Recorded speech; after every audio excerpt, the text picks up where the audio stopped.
Our ground forces have not come under attack from enemy air forces since the Korean War. This is because the United States has been able to maintain air supremacy, providing the freedom of action required by the joint warfighter to emerge victorious on the battlefield. However, for the first time, our claim to air supremacy is in jeopardy.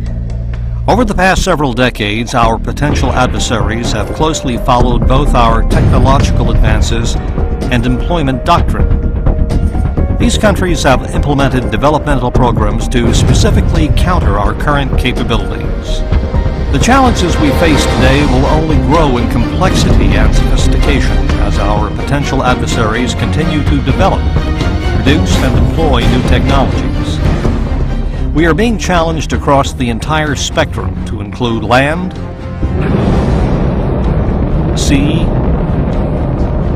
air, cyber, and space.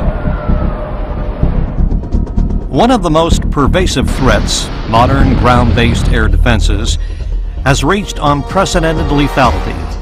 Our overwhelming success in Desert Storm highlighted the inherent vulnerabilities of our adversaries' defenses.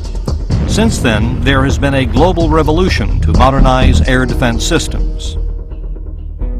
At the heart of this threat is the Surface-to-Air Missile, or SAM.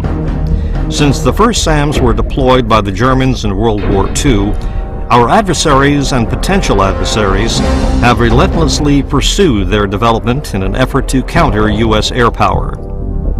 Over time, nearly every air power advancement fielded has been matched by SAMs, becoming increasingly lethal against a greater variety of air targets at longer and longer ranges. Both Russia and China are producing state-of-the-art SAMs. Shown are several systems that are currently fielded that directly challenge our bid for air supremacy. These modern systems can engage as many as a dozen targets simultaneously, at ranges in excess of 100 miles.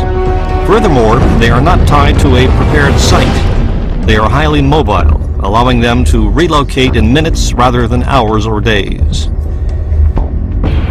To illustrate the dynamics of the SAM threat, here is the threat ring posed by a Vietnam-era SA-2 SAM. It's located on the Washington Mall, with its short-range coverage. And now we add the SA-10 and the SA-20 system, the same system being sold to Algeria and Iran. You can clearly see the dramatic increases in ranges. Next we add the SA-21, which is currently deployed in Russia. And finally, Russia's developmental S-500 will be capable of engaging targets as far away as Charlotte and Buffalo. Senior Russian military officials have claimed this revolutionary aerospace defense system moves ahead of their potential enemies by 15 to 20 years. The system should be fielded by 2015. As you can see, these systems are being proliferated globally in battalion strength, and we expect this trend to continue. The proliferation of these lethal double-digit SAMs is currently one of the most significant challenges we face.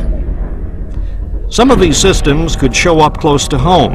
If Venezuela acquires an advanced SAM in the near future, they will be able to challenge our ability to conduct peaceful logistics and ISR missions in the region.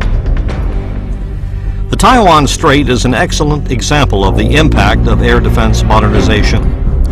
In 2000, China had only a handful of legacy SAM systems deployed opposite Taiwan, offering limited coverage and allowing freedom of movement along most of the coastline. Over the past few years, China has been steadily deploying modern SAM systems. You can see the significant change in coverage. The air defense threat is not restricted to land. The same systems are being deployed on board their ships, extending their air defense umbrella well over Taiwan. Looking at today's notional Chinese air defense umbrella on the Strait, it is redundant, extensive, and survivable, creating an environment that would be extremely difficult, if not impossible, for fourth-generation fighters to penetrate or defeat. Moving on to the air threat, the production and proliferation of advanced fighters provides capabilities equal to or surpassing our legacy fighters. There are several advanced European fighters currently being fielded. Gripen, Fail,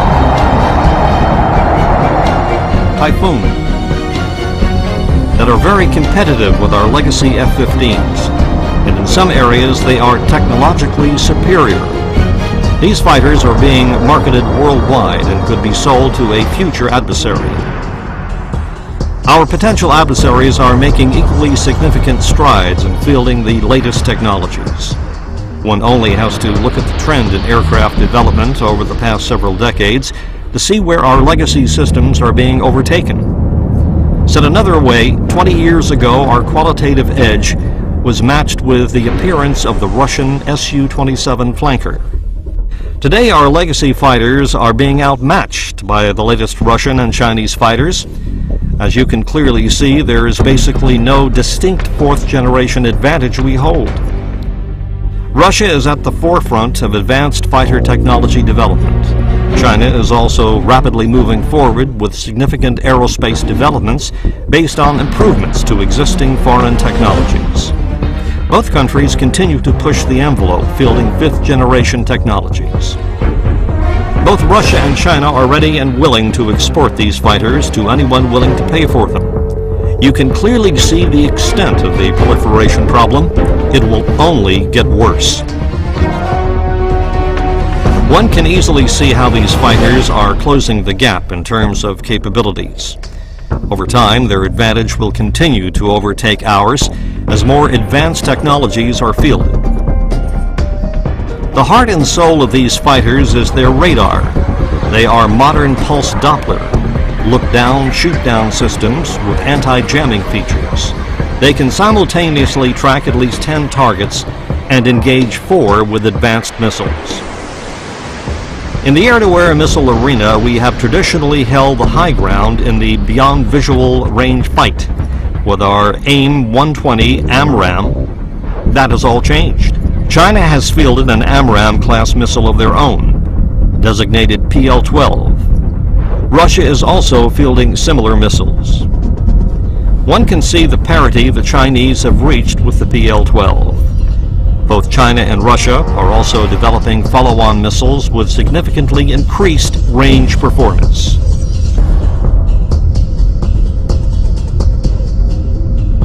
They are outpacing us in the missile arena and can directly challenge our AMRAAM superiority.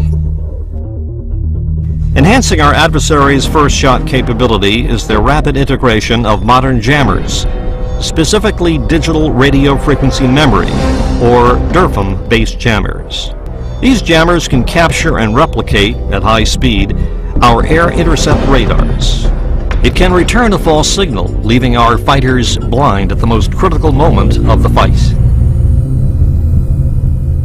Again, both Russia and China are fielding DRFM systems that can deny any first launch capability.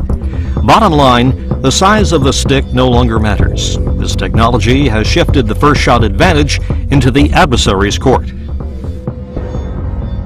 Some of these fighters are equipped with very advanced Russian engines that incorporate thrust vectoring technology. This technology provides significant and dynamic maneuverability and turning capability. The F-15C is no longer the world's premier air superiority fighter. No matter how you look at it, Russian and Chinese advanced flanker variants have achieved parity or surpassed many of the Eagle's technological advantages. Additionally, China is developing an advanced flanker variant, designated J-15, that will form the nucleus of a carrier air wing. This new flanker variant recently conducted its maiden flight. They will probably also adapt the highly capable F-10 fighter for carrier operations. China's first carrier could attain initial operating capability as early as 2012. Such a capability can only enhance their regional dominance. The threat doesn't stop here. Russia will soon field its latest flanker variant, the Su-35, a very advanced fighter that will clearly help bridge the gap between their current 4th generation and future 5th generation fighters. The Su-35 will incorporate numerous fifth-generation fighter attributes such as advanced digital flight controls, sensor fusion, high-power jammer, ultra-long-range air-to-air missiles, and Super Cruise engines with thrust vector control. This fighter is being heavily marketed. We expect countries like Venezuela, China, and Libya to be targeted heavily as future customers. Our potential adversaries' fifth-generation fighters are here today. Russia's fighter is designated as the PAK-FA and is in active flight testing. The PAK-FA is being designed to fulfill the air superiority and deep precision strike. It is purposely designed to outperform the F-22 and F-35 and compete on the global markets. This advanced fighter is expected to be fielded by 2015. China's contender is called the XXJ. The Air Force's Deputy Commander, General He, stands firmly behind the program and is confident it will make its maiden flight by 2012 and become operational by 2018. Both of these fighters are specifically being designed to counter F-22 and F-35 capabilities. They will also likely be exported at prices that undercut the F-35. Future clients will be purchasing very advanced fighters with near F-22 capabilities in quantities rivaling F-35 production estimates. This clearly illustrates how both Russia and China are bridging the threat gap. With the PAK-FA and the XXJ, you can see how their developing fighter programs are challenging our fifth-generation fighter dominance. Technology is market-driven, which rapidly accelerates its accessibility to the global market.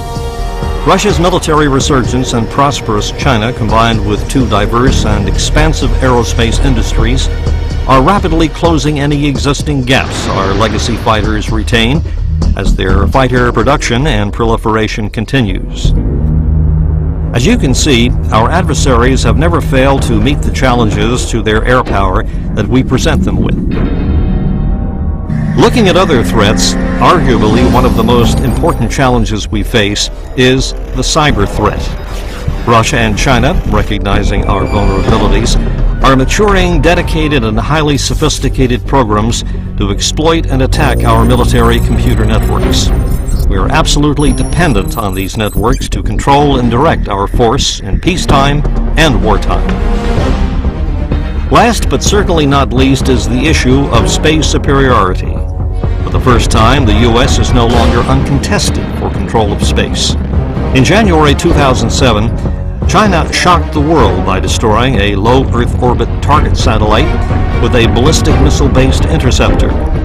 This event underscores that space is no longer a sanctuary for us. Bringing it all together, we face significant challenges across the board. When taken in total, our potential adversaries can create a nearly impenetrable box that our legacy fighters cannot enter, thus denying us air supremacy. Without air supremacy, we lose the most powerful edge we hold on the modern battlefield today. We can no longer operate with impunity against the very latest integrated threats. These challenges will only grow as our qualitative and quantitative edge continues to ebb.